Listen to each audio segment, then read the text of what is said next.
우리가 살아가는 삶의 현실에는 눈에 보이지 않는 장벽들이 많이 있습니다. 환경적인 장벽이 있죠. 특별히 이민생활을 살아가는 많은 분들이 환경적으로 어려운 문제들을 직면합니다. 경제적인 장벽이 있습니다. 돈 때문에 진학을 못하는 젊은 사람들, 또 돈 때문에 인생의 꿈을 펼치지 못하는 많은 분들을 만날 수가 있습니다. 사회적인 장벽도 있습니다. 인종차별의 장벽이랄지 문화적인 차이에서는 장벽을 우리 모두가 경험하고 있지요. 심지어 우리 마음속에도 장벽이 존재합니다. 예컨대 열등감이나 두려움, 또 마음의 상처나 편견 같은 것이 우리 삶을 가로막는 장벽이 될 때가 많습니다. 케이스가 어떠하든 또 그 경우가 어떤 경우이든 우리 이 장벽을 깨뜨려야 됩니다. 이 장벽을 깨뜨려야만 하나님께서 정말 주기를 원하시는 참된 목적을 향해 나아갈 수가 있고 하나님 사회주의 비전을 이룰 수 있기 때문에 그렇습니다. 수년 전에 인디아나에 있는 폴듀 대학에서 교수를 역임했던 분이 한 분 계십니다. 윌마 루돌프라고 하는 흑인 여자분이신데요. 이분은 태어날 때 왼쪽 다리가 비정상적으로 마른 소아마비 장애인이었습니다. 그래서 3살부터 8살까지 다리에 보조를 끼우고 생활하던 환자였습니다. 그런데 이분의 부모님이 참 신앙이 좋은 분이었던 것 같습니다. 아이가 절뚝거리면서 학교에서 돌아오면 그 어머니 되시는 분이 딸의 다리를 주물러 주면서 하나님께 기도를 했습니다. 하나님, 우리 딸을 다른 아이들보다 더 빨리 달리게 해주세요. 잘 걷지도 못하는 딸을 놓고 더 빨리 달리게 해달라고 그렇게 기도를 했습니다. 참 믿음이 좋으신 분 같습니다. 어머니가 이렇게 한참을 하다가 피곤해지면 아버지가 또 딸의 다리를 주무르면서 똑같은 기도를 드립니다. 이와 같이 매일 몇 시간을 4년 동안을 그렇게 했더니 4년째 되는 해 그 아이가 보조를 떼고 걷기 시작하더래요. 그러더니 얼마 뒤에는 달리기 시작을 했습니다. 중학교 2학년 때는 47명의 반 친구들을 다 물리치고 1등을 했습니다.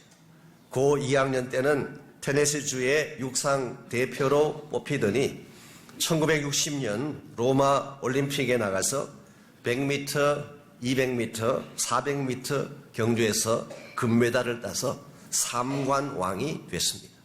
여러분 놀랍고 위대한 기적이 아닙니까? 걷지도 못하던 자가 어떻게 세계에서 가장 빨리 달리는 선수가 될 수가 있었겠습니까? 여러분 생각에는 이 기적이 어디에서 왔다고 생각하십니까? 저는 부모님들의 기도와 믿음이 이 아이의 마음속에 있는 장애자의 벽을 깨뜨렸기 때문이라고 생각을 합니다. 많은 분들이 다리의 장애가 사람을 걷지 못하게 한다고 생각을 하지만 실상 그렇지 않습니다. 육신의 장애보다 더 무서운 것이 마음의 장애예요. 마음의 장애가 우리를 달리지 못하게 하고 주저앉게 하는 것입니다.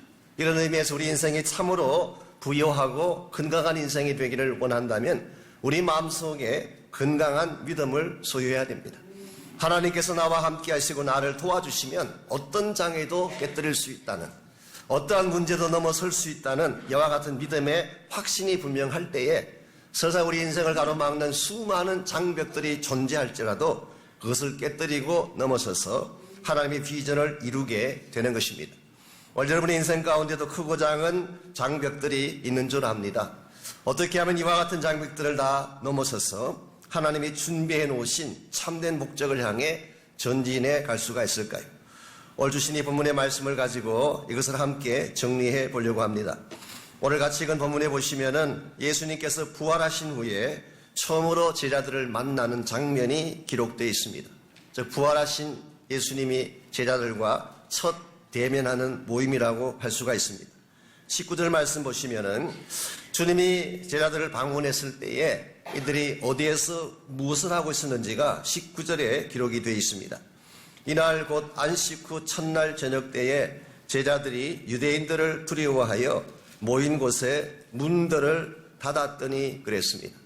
예수님이 제자들을 방문했을 때에 그들은 한 곳에 모여서 문을 잠그고 숨어 있었습니다. 주님이 방문하신 그 날짜가 안식 후 첫날 저녁이라고 했습니다. 그러므로 이날이 어떤 날일까요? 예수님 부활하신 바로 그날 저녁인 것입니다. 그러므로 주님께서 부활하신 후에 최초로 제자들과 함께 예배드렸던 첫 부활절 저녁 예배가 오늘 본문의 사건입니다. 그 당시에는 선데이라는 단어를 안 썼습니다. 일요일 그런 단어를 쓰지 않았을 때입니다. 이것은 나중에 로마 시대 이후에 등장하게 되죠.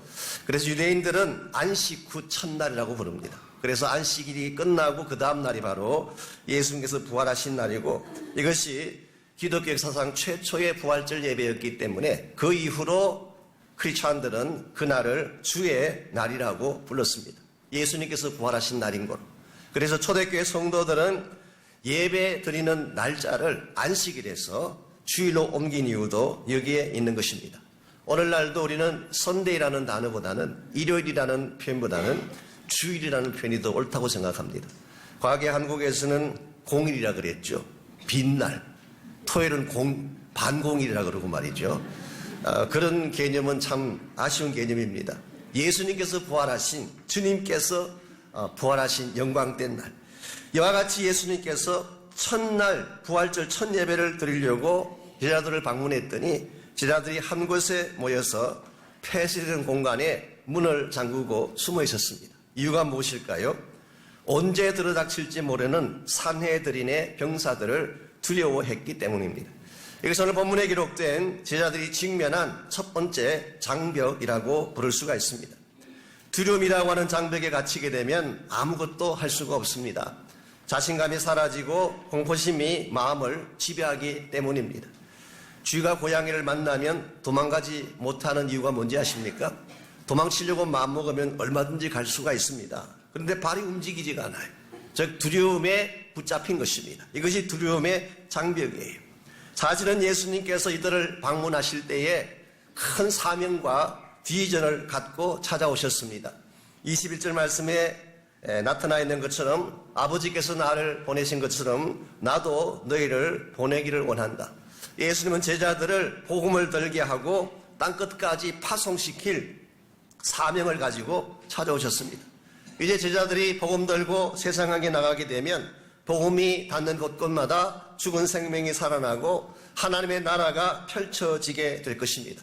이와 같이 예수님은 부활의 영광된 몸을 입고 제자들에게 참으로 중요한 비전과 사명을 주시려고 달려오셨는데 이 제자들은 좁은 공간에 갇혀서 무기력하게 숨어 있는 것입니다.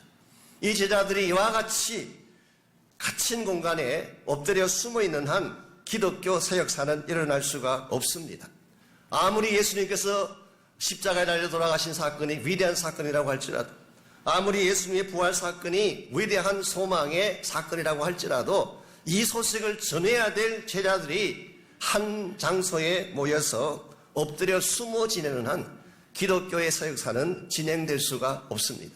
오늘 저의 삶도 마찬가지라고 생각합니다. 하나님은 우리에게 위대한 삶을 준비하고 계십니다. 세상과는 비교할 수 없는 참된 비전과 꿈이 있는 삶을 예비하시고 우리를 향해 다가오시는데, 만일 우리가 두려움이라고 하는, 절망이라고 하는 벽에 갇혀서 무기력하게 숨어 살고 있다면 하나님은 우리를 통해서 행할 수 있는 일이 아무것도 없습니다. 그러므로 우리는 이것을 깨뜨려야 하는 것입니다. 나를 가로막고 있는 장벽이 어떤 케이스든 이것을 반드시 깨뜨리고 나를 부르시는 주님의 비전을 향해 바르게 전진해 나아가야지 하나님의 꿈도 성취할 수가 있고 우리 삶의 열매도 아름답게 맺을 수가 있는 것입니다. 그렇다면 우리가 어떻게 할 때에 우리 인생을 가로막는 장벽을 깨뜨리고 참된 비전을 향해 나갈 수가 있을까요?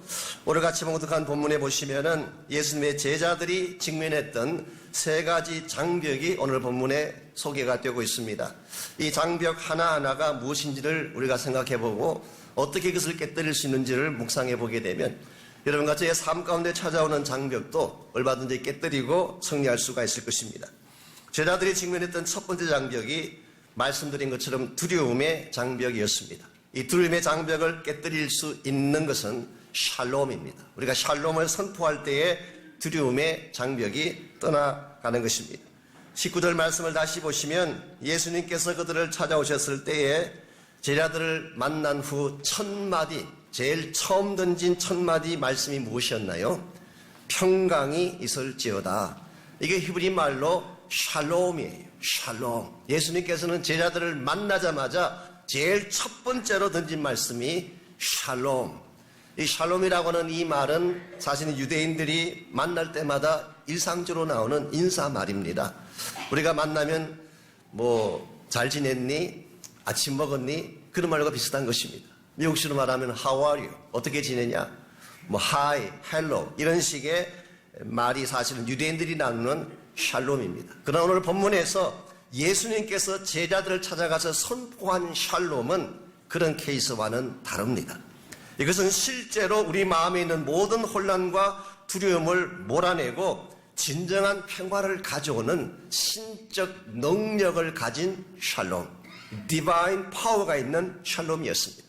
왜냐하면 이 말씀을 하시는 예수님 자신이 십자가 죽음을 통해서 하나님과 우리 사이에 막힌 담을 허물어 주셨어요. 그리고 이 예수님이 부활을 통해서 죄와 사망의 두려움 가운데 있는 우리를 자유케 하셨습니다. 그래서 십자가를 통해서 우리의 모든 막힌 담을 허무시고 부활의 놀라운 사건을 통해서 사망의 권세를 깨뜨리신 이 예수님이 제자들에게 찾아오셔서 샬롬이라고 하실 때는 주님의 십자가와 부활의 권세가 함께 담긴 선포이기 때문에 그들 마음속에 두려움이 떠나가고 참된 차원의 기쁨이 회복되어지는 것입니다. 그래서 오늘 20절을 계속 보면은 이 말씀을 하시고 손과 옆구리를 보이시니 제자들이 주를 보고 기뻐하더라.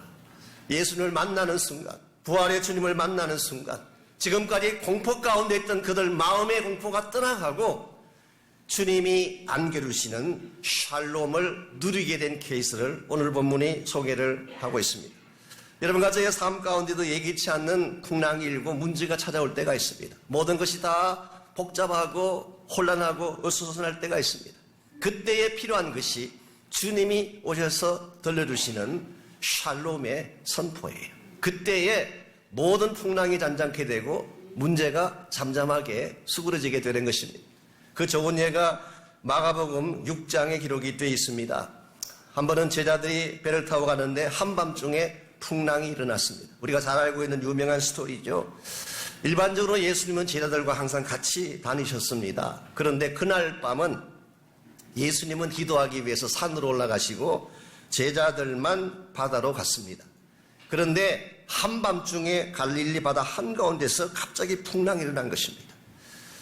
바다 한가운데서 풍랑이 일어났기 때문에 이건 속수무책이에요.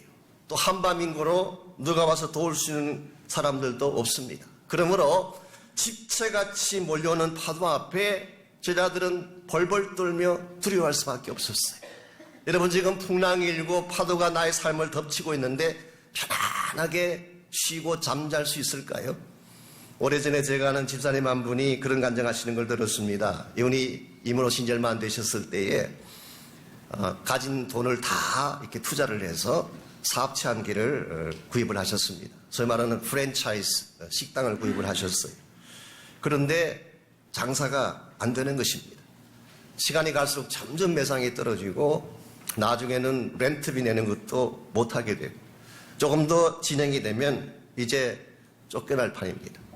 가진 돈은 다 털어넣었고 사업은 망하게 되고 얼마 지나지 않으면 온 식구가 거리로 쫓겨날 판인데 잠이 오겠어요? 그 말씀이 밤만 되면 잠을 잘 수가 없대요. 너무나 마음이 두렵고 불안해서.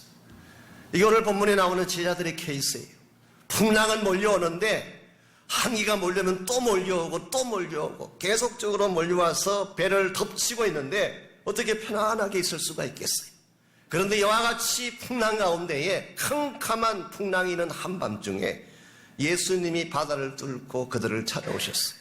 그리고 그들에게 던진 말씀이 안심하라, 내니 두려워 말라. 이게 소위 말하는 샬롬이에요. 샬롬, 안심해, 평안해, 내가 와서 너희들을 도와줄 거야. 그리고 예수님께서 그 말씀을 선포한 후에 실제로 풍랑을 명령하시니까 풍랑이 잔잔하게 되었더라. 여기에 주님의 샬롬이 가지고 있는 파워를 볼 수가 있습니다. 우리가 흔히 말하는 것처럼 That's gonna be okay. 괜찮을 거야. 좋아질 거야. 이런 막연한 차원의 인사말이 아닙니다. 예수님이 샬롬 하시면 실제로 문제가 떠나갑니다. 실제로 풍랑이 가라앉는 것입니다. 인생의 모든 소요가 멈추어지게 되고 하나님이 주시는 평화가 우리 삶 속에 찾아오게 되는 것입니다. 혹시 궁금해하실까봐 말씀을 드리겠습니다. 아까 그 집사님 그래서 어떻게 됐나? 혹시 설교 끝날 때까지 궁금해가지고 설교에 집중하지 못하실까봐 지난번 우리 특세 동안에 선교사님 모셔가지고 자기 아드님 그 병에 걸린 말씀하셨는데 그 후에 어떻게 되는지를 설명을 안 해줘가지고 많은 성도님들이 궁금해했다는 이야기를 들었습니다.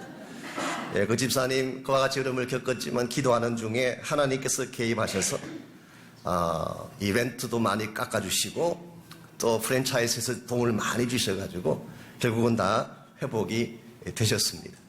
아무리 우리 인생이 소요가 일어나고 복잡하고 문제가 생겨도 주님이 한번 오셔서 만지시면 샬롬이 일어납니다. 이게 하나님의 파워예요. 하나님은 여러분과 저의 삶이 정말 샬롬 가운데 있기를 원하세요. 그래서 어떠한 가정에 문제가 생겨도 샬롬을 선포하면 가정의 소유가 가로앉는 것입니다. 마음 가운데 고통이 찾아오고 불안이 찾아왔을 때에 샬롬을 선포하고 기도하시기 바랍니다. 하나님이 주시는 평강이 여러분 마음을 채우게 될 것입니다. 이와 같이 우리 인생 가운데 두려움의 사건들이 찾아오고 두려움의 장벽이 나의 인생을 가로막을 때는 예수 그리스도의 이름으로 샬롬을 선포하시기 바랍니다. 두 번째로 제자들이 직면했던 장벽이 불신앙의 장벽입니다. 이것은 믿음의 확신을 가질 때 깰 수가 있는 것입니다. 불신앙의 장벽은 믿음의 확신을 가질 때 깨뜨릴 수가 있습니다. 24절 말씀을 잠깐 보시면 예수님께서 제일 첫 번째 방문하셨을 때에 11명의 제자 가운데에 빠진 분 한 분이 있었습니다. 예, 어느 모임에 가든지 항상 이런 분이 계시죠. 꼭 빠지는 분 한 분 있어요. 오늘 본문에 등장하는 11명의 제자 중에 빠졌던 분, 그분의 성함이 어떻게 되나요? 디두모라 불리는 도마. 이 도마가 예수님께서 첫 부활절 저녁 예배 드리러 오셨을 때 빠졌어요. 이 도마라는 이름 자체는 쌍둥이란 뜻입니다. 디두모도 마찬가지예요. 디두모는 헬라식 이름이고 도마는 히브리식 이름입니다. 아람으로 도마, 헬라 말로는 디두모, 영어로는 토마스, 다 같은 뜻입니다. 이게 쌍둥이란 뜻이에요. 그러므로 어쩌면 도마의 이름은 본명이 아닐 가능성이 많습니다. 그냥 쌍둥이로 태어났기 때문에 이름을 부르다 보니까 도마가 된 것입니다. 그래서 우리 기독교 전성에 의하면은 이분의 본래 이름은 주다스라고 이렇게 나와 있어요. 어쨌든 간에 오늘 본문에 보게 되면 이 도마가 무슨 사연인지는 모르지만 예수님께서 오셔서 처음 만남을 갖는 첫 부활절 저녁 예배에 그분이 빠졌어요. 이건 굉장한 아쉬움이 아닐 수가 없습니다. 다른 일도 아니고 예수님 부활하셔서 제일 첫 번째 모이는 그 아름다운 그 화려한 부활절 첫 예배에 이분만 빠진 것입니다. 그래서 여러분들께서 혹시 바쁘시더라도 예배는 빠지지 마십시오. 빠진 그날 무슨 일이 벌어질지 아무도 모르기 때문에, 빠진 그날 주님 찾아오셔가지고 큰 영광 나타내실지 모르기 때문에 오늘 본문 속에 나오는 이 도마는 아쉽게도 첫 시간에 빠졌습니다. 그랬기 때문에 다른 제자들은 다 만나고 경험했던 부활의 예수님을 도마만 만나지 못했습니다. 그래서 25절을 보십시오. 다른 제자들이 그에게 이르되 우리가 주를 보았노라 하니 도마가 이르되 내가 그의 손에 못자국을 보며 내 손가락을 그 못자국에 넣으며 내 손을 그 옆구리에 넣어보지 않고는 믿지 아니하겠노라. 10명의 제자들이 다가와서 우리가 주님을 보았습니다. 그 말은 부활의 주님을 만났다는 뜻입니다. 그랬으면 10명이 와서 이야기하면 내가 직접 보지 않았더라도 오케이, 그러면 나도 믿어야지, 그래야 될 터인데 도마는 그렇지 않았습니다. 내가 직접 만져볼 때까지는 믿지 못하겠다. 이게 소위 말하는 불신앙의 장벽이에요. 우리 마음 가운데 불신앙의 장벽이 있으면 뭘 보여줘도 믿어지지 아니하는, 누가 와서 어떤 간정을 해도 그것이 마음에 와닿지 아니하는, 이것이 바로 불신앙의 장벽이라는 것입니다. 일반적으로 이 도마의 캐릭터, 성격을 설명할 때에 몇 가지 묘사하는 단어들이 있습니다. 첫 번째가 emotional.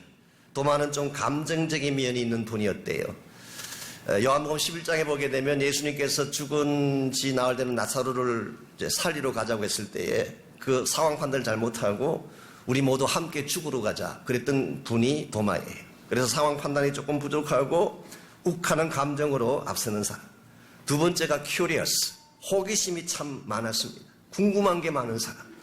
요한복음 14장에 보게 되면 예수님께서 길에 대해서 말씀하시니까 길이 뭔지 어떻게 가는지 아주 호기심이 많았습니다. 궁금한 게 많았던 사람. 도마는 그래도 예수님과 길에 대해서 궁금했지만 가끔 교회 보면은 엉뚱한 것에 궁금해하는 분들 많이 계세요. 쓸데없는 것에. 다른 사람 집에 뭐가 있는지 그게 왜 궁금해요? 그분이 무슨 옷을 입고 오셨든지 색깔을 뭘로 바꿨든지 그게 뭐가 궁금해요? 쓸데없는데 궁금증을 가지고 호기심을 발휘하느라고 진짜를 놓치는 경우. 도마의 경우는 그래도 예수님에게 궁금했고 하나님의 길에 대해서 궁금했습니다. 세 번째로 도마는 스캡티컬. 이와 같이 궁금증이 많았기 때문에 무엇이든지 그냥 받아들이지 못하고 따져야 되고 물어야 되고 의심해야 되는 성품이 바로 도마였습니다. 그래서 그는 손을 옆구리에 넣어볼 때까지는 믿지 못하겠다 그렇게 말한 것입니다. 그랬는데 26절을 보겠습니다. 8해를 지나서 제자들이 다시 집안에 있을 때, 자, 첫 부활절 저녁 예배를 드리고 8해가 지났습니다. 그러면 이날은 무슨 날일까요? 주일입니다. 월요일이 아닙니다. 8해가 돼야지 원래 요일로 오는 것입니다. 그래서 next Sunday, 그 다음 Sunday. 그래서 우리는 이와 같은 기록들을 볼 때에 초대교회 성도들이 예수님이 부활한 날 집회를 가지고 모였던 흔적을 볼 수가 있고, 고린도 전서에서는 아예 이 주의 날을 예배일로 표현을 하고 있습니다. 그래서 그 다음 주일날 제자들이 다시 집에 모였을 때 그때는 도마도 함께 있었습니다. 바로 그 자리에 예수님께서 다시 찾아오셔서 도마에게 직접 너가 손가락을 내밀어서 내 손을 만져보고 나의 옆구리에 넣어보라. 그리고 믿음 없는 자가 되지 말고 믿는 자가 되라. 그렇게 말씀을 하셨습니다. 이와 같이 예수님이 직접 손을 내밀어서 만져보게 하고 옆구리에 손을 넣게 했을 때에 그 다음 절 보게 되면 도마가 즉시 대답합니다. 나의 주님이시요 나의 하나님이십니다. 여러분, 이걸 보면 도마는 단순히 의심만 하는 사람은 아니었습니다. 여러분, 질문하는 것이 잘못된 거 아닙니다. 의심하는 것 자체가 잘못된 거 아니에요. 우리가 잘 모르면 질문할 수 있죠. 물을 수 있는 것입니다. 확신이 서지 아니하면 의심 가질 수 있는 것이죠. 우리가 도마를 너무 혹평한 나머지 의심 많은 제자라고 그렇게 레이블링을 하지만, 여러분, 의심하더라도 진짜를 알고 싶어서 하는 의심은 정당한 의심이에요. 그래서 도마는 스캡티컬했지만 he was serious, sincere 했어요. 그는 굉장히 정직하고 진실했습니다. 도마는 정말 예수님 알고 싶어 했어요. 예수님 만나고 싶어 했어요. 그래서 부정을 위한 부정이 아니라, 질문을 하기 위한 질문을 던지는 것이 아니라 정말 예수님을 만나고 싶어하는 간절한 마음으로 주님을 향하여 의심하고 나갔기 때문에 그런 예수님이 그 손자국과 못자국을 보여주는 순간 My Lord and my God 이라고 고백한 것입니다. 여러분, 이 신앙 고백은 굉장한 고백입니다. 굉장한 고백입니다. 신약 성경에 기록된, 즉 복음서에 기록된 신앙 고백 중에 제일 마지막 부분을 장식하고 있습니다. 일반적으로 예수님에 대한 고백이 많이 나오는데 예수님을 직접 하나님이라고 고백한 예들은 흔치 않습니다. 많은 경우에 그리스도라고 고백을 한다든가 하나님의 아들로 고백한 것은 많지만 You are my God이라고 고백한 것은 굉장히 드문 케이스예요. 그런데 도마가 직접 My Lord and my God이라고 대답했어요. 흥미로운 사실은 요한복음 1장 1절에 보면은 사도 요한이 예수님에 대해 소개할 때에 사실은 1장 첫 부분에서 예수님을 하나님으로 소개를 했습니다. 태초에 말씀이 계시니라 이 말씀이 하나님과 함께 계셨으니 이 말씀이 곧 하나님이라고 했어요. 그러므로 로고스이신 성육신 하실 그 예수 그리스도가 바로 하나님이라고 직접 1장에서 소개를 했는데 요한복음의 마지막 부분에 와서 다시 도마의 입술을 통해서 You are my God이라고 고백한 것. 이건 굉장히 위대한 고백입니다. 이런 측면에서 볼 때에 우리는 도마를 무조건 의심했던 사람이라고 평가하기는 조금 문제가 있습니다. 도마는 정직했고 신세열했고 정말 예수님을 만나고 싶어 했던 마음을 가지고 질문하고 의문을 던진 것입니다. 이와 같이 도마가 믿음의 고백을 한 가지 참 좋은데 여기서 29절을 보시면 예수님께서 한 가지 약간의 아쉬움을 표명을 하고 계십니다. 29절 예수께서 이르시되 너는 나를 본고로 믿느냐 보지 못하고 믿는 자들은 복되도다 말씀하셨어요. 도마가 믿은 것은 잘한 것입니다. 예수님을 만져보고 직접 확인한 후에 이와 같이 위대한 신앙 고백하는 것은 잘한 것입니다. 그런데 주님 마음에 조금 아쉬운 게 뭐냐고 하면 보지 않고도 너가 만일 믿었더라면 훨씬 더 좋았을 뻔했다. 여러분 믿음이라고 하는 것은 관계성에서 오는 것입니다. 예수님이 누군지를 알게 될 때에 믿게 되는 것이지 어떤 팩트를 정리하고 무엇을 만지고 모든 것들을 확인해야지 믿을 수 있는 것은 아니에요. 이 면이 참 아쉬운 것입니다. 예수님과 도마는 3년 동안 같이 다녔어요. 아마도 주님 마음속에 이런 섭섭함이 있었는지도 모르겠습니다. 3년 동안 나를 따라다니고 3년 동안 나같이 지냈는데 그래 아직도 나를 모르느냐? 내가 하나님의 아들이요 하나님인 것을 아직까지 몰랐느냐? 너가 나를 만져본 후에야 비로소 나를 고백하느냐? 이런 면에서 약간의 아쉬움을 표명하게 됩니다.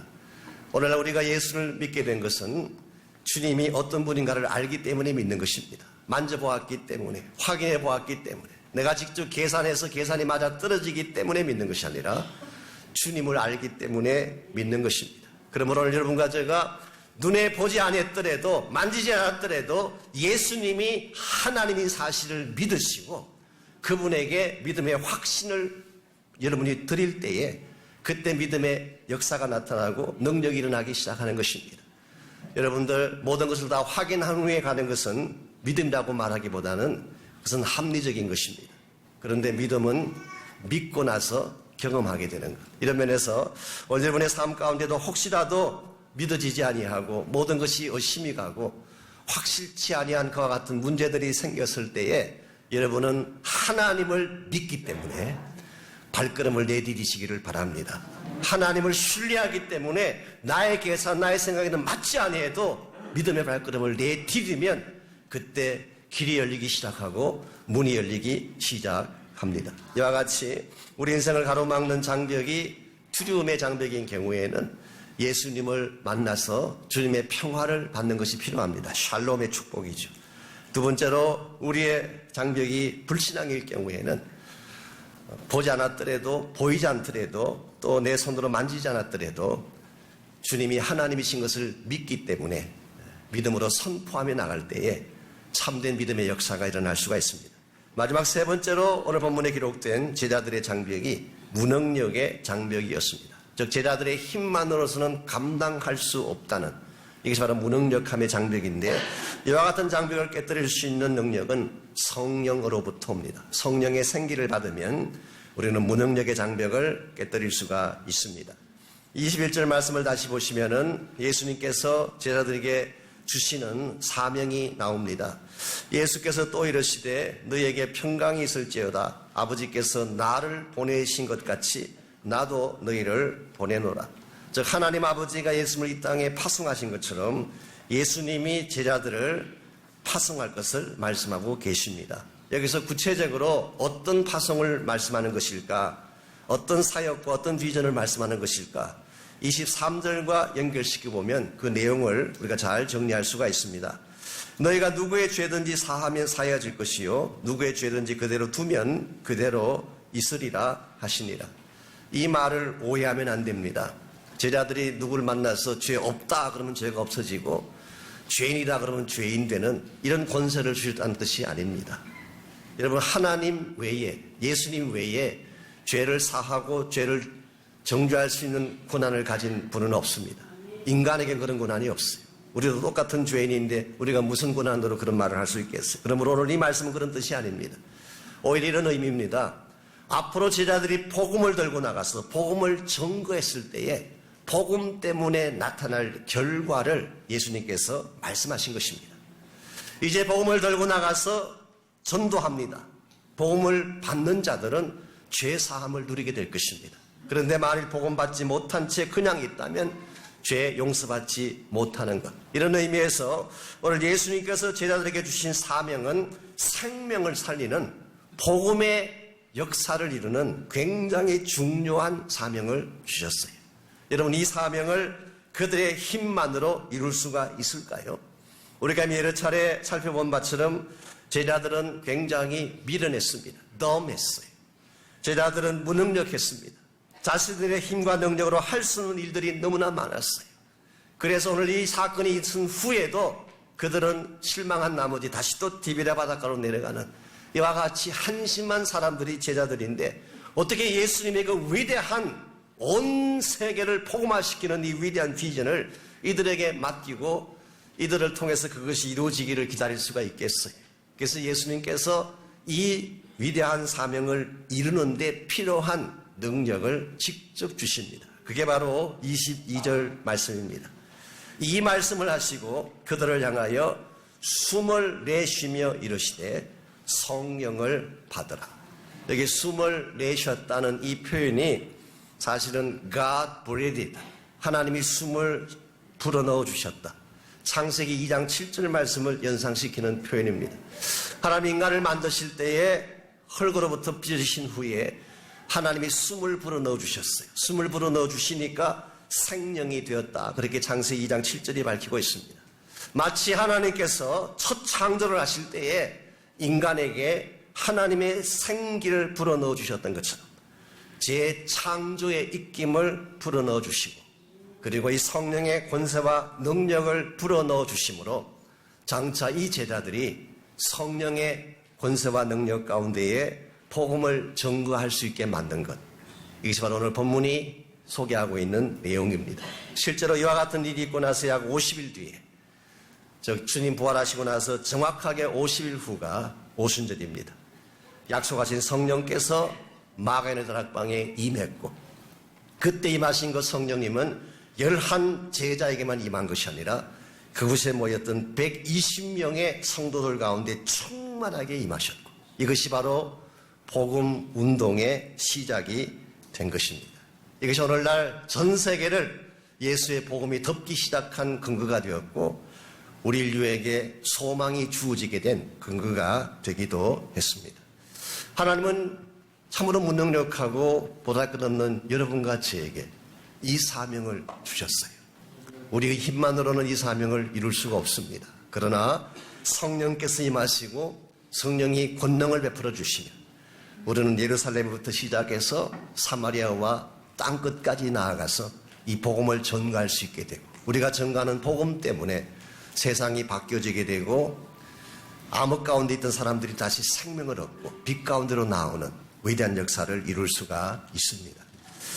오늘 여러분과 저의 인생 가운데도 앞을 가로막는 많은 장벽들은 존재합니다. 두려움의 장벽이 우리를 사로잡을 때가 있습니다. 정말 너무나 자신감이 없고 힘이 없어서 절망 가운데 처할 때가 있죠. 때에 따라서는 생활적인 장벽이 우리를 가로막을 때가 있습니다. 경제적인 어려움과 고통 때문에 꼼짝달싹할 수 없는 케이스 있는 분들이 있지 않습니까? 때에 따라서는 육신의 질병과 장애로 말미암은 장벽이 우리 삶을 가로막기도 합니다. 그러나 어떠한 케이스든 부활하신 예수님을 만나기만 하면 이 장벽은 깨어지게 돼 있습니다. 오늘 이 아침에 여러분이 이 사실을 기억하고 정말 내 인생 중심부에 부활하신 예수님 다시 찾아오셔서 나에게 주님만이 주실 수 있는 샬롬의 축복을 주시고, 주님만이 줄 수 있는 능력의 파워의 축복을 나에게 베풀어 주시고, 주님만이 주실 수 있는 성령의 권세를 나에게 주셔서 이 모든 장벽을 다 깨뜨리고 하나님의 비전, 하나님의 사회의 꿈을 향해 나아갈 수 있도록 여러분이 헌신하면서 기도하는 시간이 있기를 바랍니다.